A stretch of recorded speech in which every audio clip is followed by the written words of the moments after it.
Battlefield 6 has its final Phase 3 update of Season 3 coming next week before we start gearing up for a Season 4 in a few weeks beyond that in July. But ahead of this Phase 3 update for the game, DICE released both a blog and a video dev diary style video talking about the changes coming with this Phase 3 update. Frankly, it's some really good stuff, or at least on paper it is, but we'll have to see how it plays out practically. Today, I want to run down what you should know about and what these changes mean to the overall gameplay experience. So, drop your thoughts as we go along, drop a like if you enjoy the video, and make sure to subscribe for more Battlefield 6 and other FPS coverage. I'd love to have you in the community. And finally, check out our friends over at Advanced GG, where code Espresso can get you 10% off your entire order, but more on that later. So first, they released both a video devlog and an actual blog post going into more depth about these changes upcoming. But they also, since then, have updated this to include patch notes as well that grant a little bit more specific context of the certain elements discussed here. But what's nice, though, is this is mentioned to be the first of a series of video blogs about speaking directly to the community about specific topics. So we'll see more of these in the coming weeks here, but it's definitely nice to hear that they have plans to address these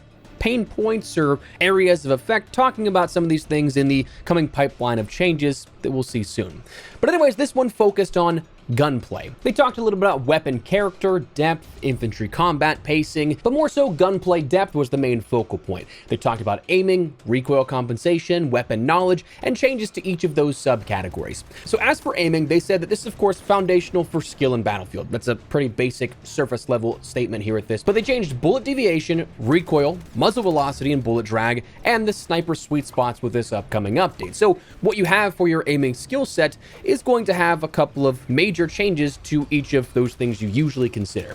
For bullet deviation, they said they slightly increased this after the first round of shots, so your burst or tap firing is of course more important for accuracy than it was beforehand. This obviously being something that was very beneficial to begin with, but now more so with this upcoming update, especially at a distance. That then tying into the recoil, where they changed some of the deviation here. They made it more predictable with this update, where they said it lets better skilled players stay on target, which basically means they're just adding semi-static recoil patterns that you can learn and master, whereas there's some deviation in that relatively static pattern, but it wasn't always a consistent, you know what's exactly going to happen with that. So we're going to see some deviation, but not as much now with this after the update. In the patch notes, they detailed some specific amounts, which you can see on screen now, just how much that did change. But with this, they mentioned the developer note, these changes are a part of our ongoing gunplay refinement work within Battlefield Labs. Our goal is to make the longer range gunfights require players to lead their shots more consistently against moving targets, while also improving survivability for players on the receiving end.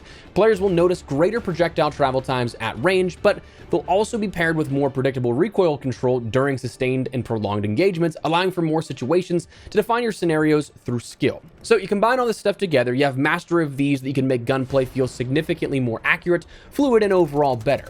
Then, tying into that a little further, muzzle velocity and bullet drag was updated here at this, where they want ballistics to matter at a distance. So on screen again, you can see the specific amounts for what those patch notes detail and how much these changed. But for this, they said, generally speaking, that bullets travel slightly slower and lose speed quicker over a distance, and that bullet drag has now been increased by 40% across all weapons and by 100% when using match-grade ammo. So that's something to consider. But then the last thing that they detailed about specific weapons was the sniper sweet spot mechanic. This actually wasn't mentioned in the dev blog, but was addressed in the actual accompanying blog post and a little bit further in some of the patch notes that we had after that. But they said the sweet spot range for each weapon is reflected in the in-game description. If you spot a rainbow tinted sniper glint, it means you're in the sniper's sweet spot. This has been around since the beginning of the game, obviously, and then in prior Battlefields as well. But they said, after looking at combat data, we found the sweet spot ranges were too generous with too much overlap. Therefore, we're making the following reductions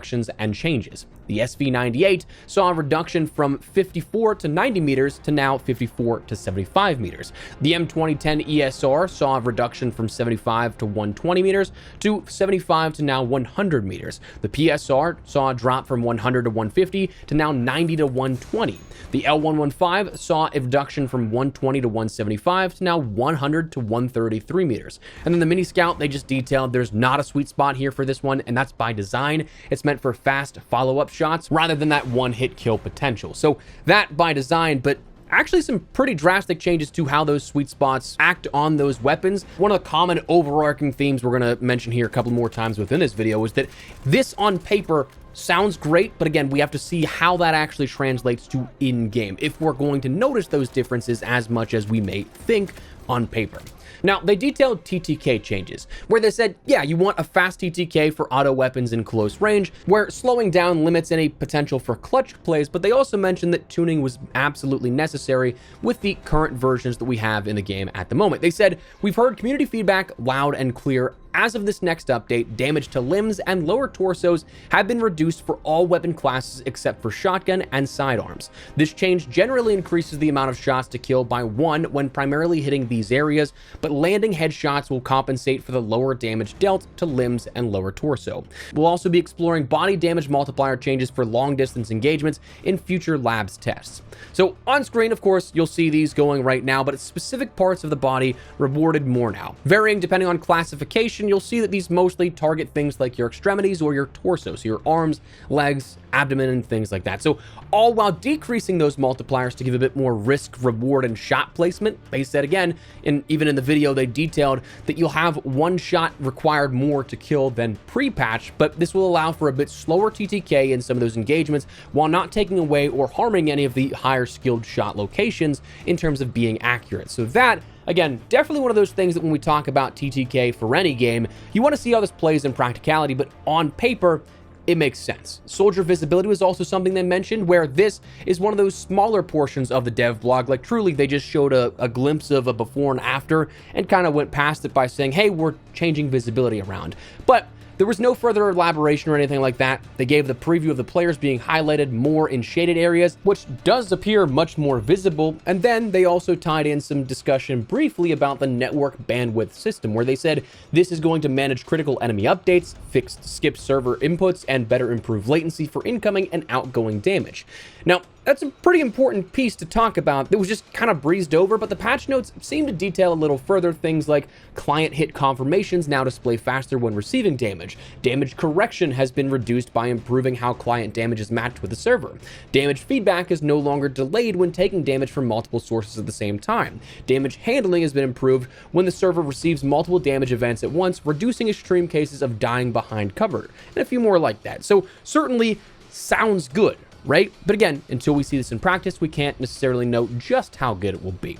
And that's kind of like the theme of this update, what I'm picking up, really. It's not so much that it's a content-heavy update, though there are things to look forward to with this Phase 3 update, like the Wet Work event, Casual Battle Royale, the EOD bot arm melee weapon, Tactical Obliteration, and a few other things, but like, this update seems to be predominantly a functional update, and I mean that in the literal sense, making adjustments to the core functions of the game, which when you have Phase 3 updates historically being the smallest of the phases across the first 3 seasons here, I will happily take substantial core gameplay adjustments over nothing and kind of just like filler until the next season starts.